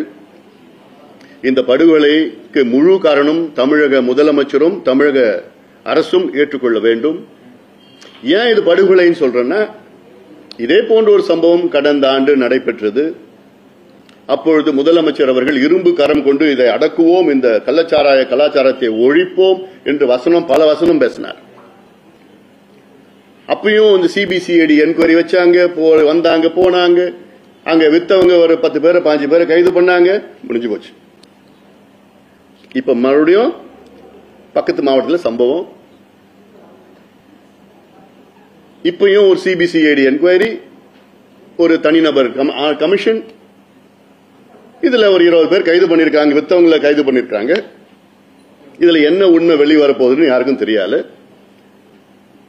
இது கொஞ்ச நாள் போன அப்புறம் அது எல்லாம் ஆயிடும். அடுத்த சம்பவம் 6 மாதத்திலயோ அடுத்த வருஷம் வரும். ஏன் இது தொடர்ச்சியா சொல்லிட்டு வரேன்னா, அந்த மாவட்டத்தில் விழுப்புரம் மாவட்டத்திலேயோ திருவண்ணாமலை மாவட்டத்திலேயோ கள்ளக்குறிச்சி மாவட்டத்திலேயோ வட மாவட்டங்களில் குறிப்பாக இந்த கள்ள சாராயம் காய்ச்சறது வரதெல்லாம் இது காலங்காலமாக நடக்கிறது ஒன்றுதான். பல முறை நாங்க சொல்லியும் அது அன்னைக்கு கைது பண்ணுவாங்க, அன்னைக்கு மாலையில வெளியில வந்துருவான் அவன். இது யார் ஆளுங்கட்சியோ அவங்களுடைய உடந்தையோடு தான் கள்ள சாராயம் காய்ச்சறது நடக்கும். யாரு ஆளுங்கட்சியா இருந்தாலும் அவங்களுடைய ஆதரவு வச்சு தான் காய்ச்சுவாங்க. இப்ப நான் கள்ளக்குறிச்சியில உங்களுக்கு எல்லாருக்கும் நல்லா தெரியும் அங்க என்ன நடந்தது. அந்த மலையில கிட்டத்தட்ட 20-30 ஆண்டு காலமாக அங்க கள்ளச்சாராயம் அங்கே விநியோகம் செய்து கொண்டிருக்கிறார்கள், அங்க காய்ச்சிட்டு இருக்காங்க. அதற்கு யாரு பாதுகாவலர்னா, அங்க பார்த்தா மலையில போய் பார்த்தா அங்க அந்த சட்டமன்ற உறுப்பினருடைய தம்பி ஒருத்தர் மலைராஜா, காட்டு ராசாவா மலைராசாவா, அவர் ஒரு பெரிய டான், அங்க எம்எல்ஏ தம்பி, இவரு தான் அவங்களுக்கு ப்ரொடெக்ஷன் எல்லாம். அங்க பாத்தீங்கன்னா அங்க இருக்கிற மக்களுக்கு, மாவட்டத்தில் உள்ள மக்களுக்கு எல்லாத்துக்கும் தெரியும், அங்க இருக்கிற காவல்துறைக்கு தெரியும், அதிகாரிகளுக்கு தெரியும், அங்க வரவங்களை போறேன் பள்ளிக்கூடம் படிக்கிற பிள்ளைங்கிட்ட போய் கேட்டா இதெல்லாம் யார் பாதுகாப்பு கொடுக்குறான்னு அவன் எம்எல்ஏ தான் சொல்றாங்க. அப்படி அவ்வளவு பேருக்கு தெரியாத செய்தி முதலமைச்சருக்கு தெரியாதா? அரசுக்கு தெரியாதாமா? எவ்வளவு ஒரு மோசம். இது உயிர் சம்பந்தமான பிரச்சனை, உயிர் மட்டும் கிடையாது. இது ஏதோ இந்த சம்பவம் நடந்ததுனால இது பண்ணிருக்கு. இது காலங்காலமாக இப்ப என்னன்னா அந்த கிராமங்கள் எல்லாம் என்ன பண்ணிடுறாங்க, அது குத்தகைக்கு விட்டுறாங்க மொத்தமா. ஒரு வருஷத்துக்கு 35,000, 50,000, 60,000 குத்தகை விட்டுறாங்க. குத்தகை விட்டுட்டு அவன் ஒருத்த மட்டும்தான் அங்க இந்த ஊர்ல விற்க முடியும். அடுத்த ஆண்டு இந்த குத்தகையை புதுப்பிப்பாங்க. யார் அதிகமா காசு கொடுக்குற, இதுதான் எல்லா கிராமத்திலும் நடக்கிறது அங்க. அப்போ இதெல்லாம் சிபிசிஐடி என்கொயரி பண்ணி சொல்லுவாங்களா? ஏன்னா இதுல சிபிசிஐடி என்ன பண்ணுவாங்க, அங்க கீழ் மட்டத்தில் யாரு அதுல பிடிப்பாங்க, அப்புறம் அவங்களுக்கு யாரு சின்ன சின்ன ஆளுங்கள்லாம் பிடிச்சிருப்பாங்க. இதுல அரசியல் புள்ளிகள், பெரிய பெரிய புள்ளிகள் இதுல சம்பந்தப்பட்டிருக்கிறாங்க. அதனாலதான் எங்களுக்கு நோக்கம் சிபிஐ என்கொயரி வந்தாதான் உண்மையான உண்மை வெளியே வரும். சிபிசிஐடியில இங்க மாநில அரசுக்கு அது முதலமைச்சர் துறையில முதலமைச்சர் தான் அதுக்கு தலைமை. முதலமைச்சர் அவங்க கட்சியை சார்ந்த எம்எல்ஏக்களோ அமைச்சர்களோ இதுல சம்பந்தப்பட்டிருக்கான்னு எப்படி சொல்லுவாரு? அந்த ஒன் மேன் கமிஷன் போட்டிருக்காங்க, அவர் சொல்றாருன்னு நான் பாக்குறேன். நான் இது யாருக்கிட்ட போய் கேட்டாலும் அங்க சொல்ற செய்தி இந்த 2 எம்எல்ஏக்கள் தான் சம்பந்தப்பட்டிருக்காங்க யாருன்னா சொல்றாங்க. அந்த ஊர்ல எல்லாத்துக்கும் தெரிஞ்ச உண்மை அது. அதாவது கள்ளச்சாராயம் விற்கிறவங்களும் அதற்கு உடந்தையா இருக்கவங்களும் எங்க மேல வழக்கு போடுறானுங்க. இது எப்படி இருக்கு? நாங்க அதை எதிர்த்து போராடுறோம், விற்கிறவங்களும் அதுக்கு பாதுகாப்பு கொடுக்குறோம், எங்க மேல வழக்கு போடுறாங்க. அதை பத்தி எங்களுக்கு நாங்களாம் பார்த்துப்போம், சட்ட ரீதியில பார்த்துப்போம், அரசியல் ரீதியில் நாங்க பார்த்துக்க போறோம். அதெல்லாம் நாங்க எல்லாம் எவ்வளவு பார்த்துட்டோம், இது பார்க்க மாட்டோமா? ஆனா எங்ககிட்ட நிறைய ஆதாரங்கள் இங்க இருக்கு, எங்ககிட்ட இருக்கு.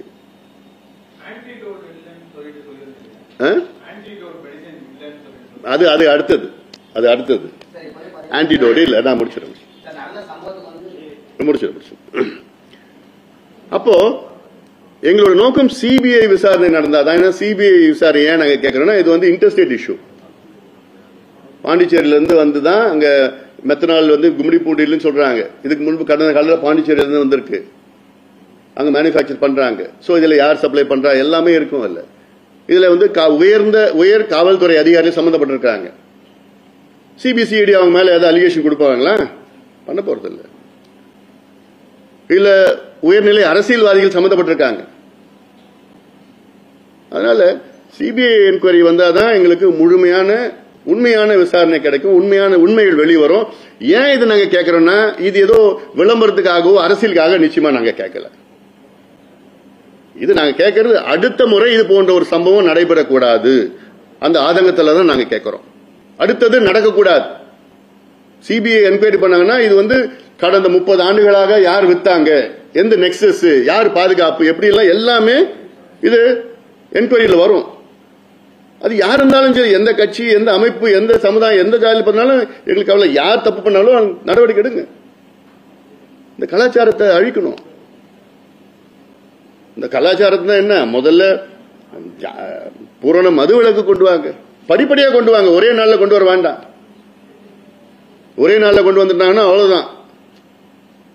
எல்லாம் தமிழ்நாட்டு இளைஞர்கள் எல்லாம் அவர் மருத்துவமனையில் அனுமதிப்படுவாங்க எல்லாம். அந்த அளவுக்கு இவங்க தமிழ்நாடு, இதுதான் திராவிட மாடல். திராவிட மாடல் என்ன தெரியல, தமிழ்நாட்டில் மது இல்லாம இருக்க முடியாத சூழல் இளைஞர்களுக்கு, இதுதான் திராவிட மாடல். அதனால இதை கொண்டு வந்ததுதான். அது இன்னொன்னு, அவங்க ஏன் குடிச்சாங்கன்னு காரணம், நான் அந்த கிராமத்துக்கெல்லாம் நான் போய் பார்த்தேன். பாதிக்கப்பட்ட மக்கள் எல்லாம், உயிர் அந்த குடும்பத்தை இழந்த மக்கள் எல்லாம் நான் போய் சந்திச்சு. நான் அது இல்லாம அவங்க சொல்ற காரணங்கள்லாம் என்ன சொல்றாங்க, இது காலங்காலமா வித்துட்டு இருக்கிறாங்க. நாங்க புகார் கொடுத்தா காலையில கைது பண்றாங்க, மாலையில எங்களை வந்து மிரட்டுறான். யார் புகார் கொடுக்காங்களோ காவல்துறையில இவங்க தான் புகார் கொடுத்தாங்கன்னு சொல்றாங்க, எங்களை மிரட்டுறாங்க அப்படின்னு. இது பெரிய ஒரு நெக்ஸஸ் இருக்கு, பொலிட்டிஷியன் போலீஸ் நெக்ஸஸ். இது சிபிசிஐடி வெளியில கொண்டு வருவாங்களா? நிச்சயமா பண்ண மாட்டான். டாஸ்மாக் மூடப்பட வேண்டும் அப்படின்ற ஒரு கருத்து இருக்கு. அதே நேரத்தில் கள்ளுக்கடை திறக்க அனுமதிக்க வேண்டும் அப்படின்ட்டு இப்ப சீமான் கூட பேசியிருக்காரு. அதெல்லாம் எங்களுக்கு உடந்த கிடையாது.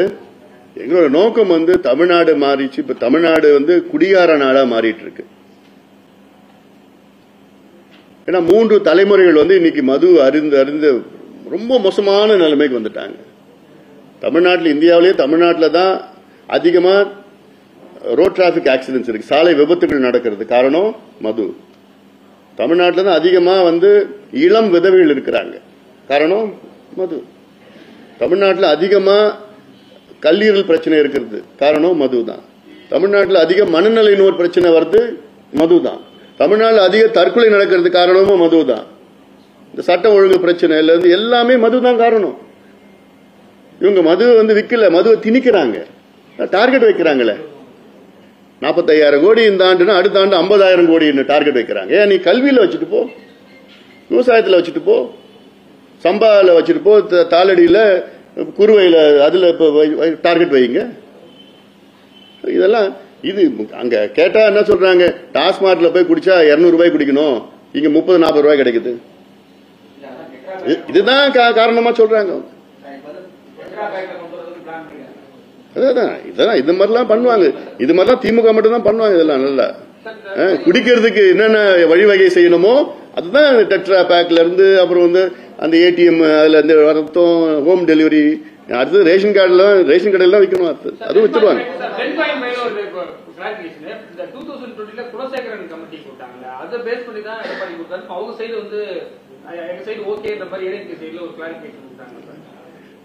குலசேகரன் கமிஷன் வந்து 6 மாதமா இருந்தது. குலசேகரன் கமிஷன் வந்து எந்த பரிந்துரையும் கொடுக்கல.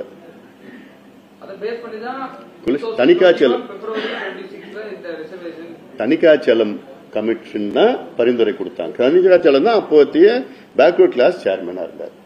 அதன் பிறகு குலசேகரன் கமிட்டி வந்து 6 மாசம் இருந்தாரு. அவருக்கு ஒரு வண்டி கொடுத்தாங்க, ஒரு ஆபீஸ் கொடுத்தாங்க, மாசம் சம்பளம் கொடுத்தாங்க. 6 மாசமா சம்பளத்தை வாங்கிட்டு அப்புறம் வீட்டுக்கு போயிட்டார். வேற ஒரு துரும்பு கூட ஒன்னும் நடக்கல. குலசேகரன் நாணயம் திமுக வந்தாங்க, அந்த குலசேகர் நாணயத்தை சம்பளத்தை கட் பண்ணாங்க, நாணயம் முடிஞ்சு போச்சு. அவ்வளவுதான், இதுதான் நடந்தது. கடந்த வருடம் விழுப்புரம் மாவட்டத்தில் கலாச்சார பணி ஏற்பட்டது சார். அதே மாதிரியே இந்த தடவையும் கள்ளக்குறிச்சிக்கு அடுத்த நாளும் 2வது வந்து பார்த்தோம்னா அதே விழுப்புரத்துல வந்து ஒரு கலாச்சாரம் நடந்துட்டு கண்பாறை வந்து எழுந்திருக்காங்க.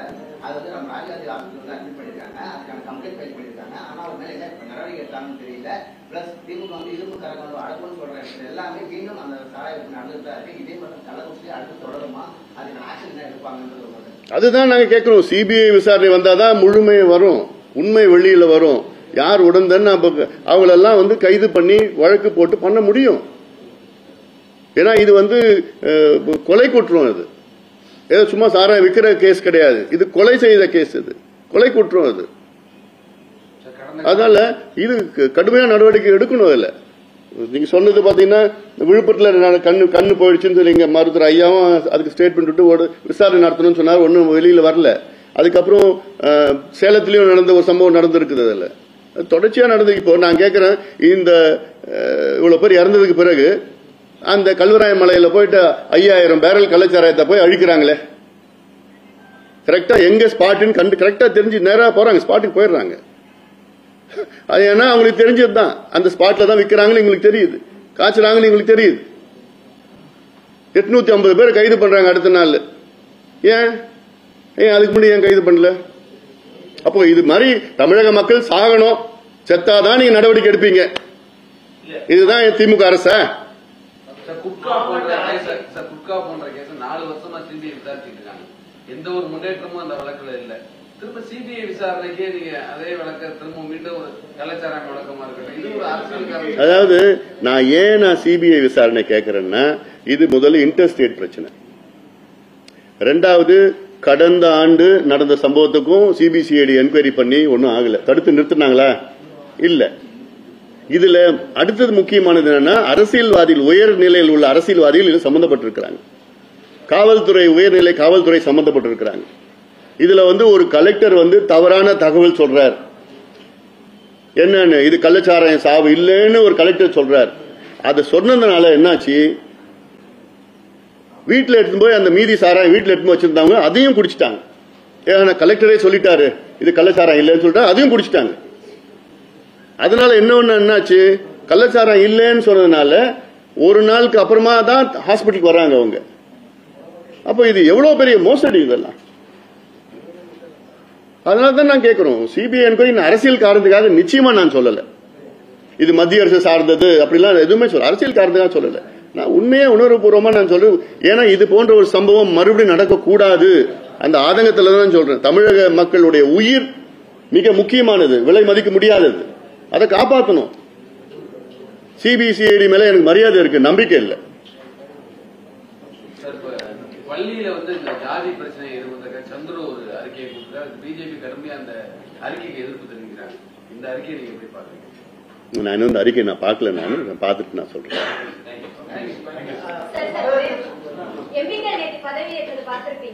சமூக நீதி பற்றி பேச அனுப்பியிருந்தா உதயநிதி வாழ்க உதயநிதி வாழ்க பார்க்கும்போது உங்களுடைய என்ன ஓட்டம் என்ன? இதுதான் திமுக கலாச்சாரம். நன்றி.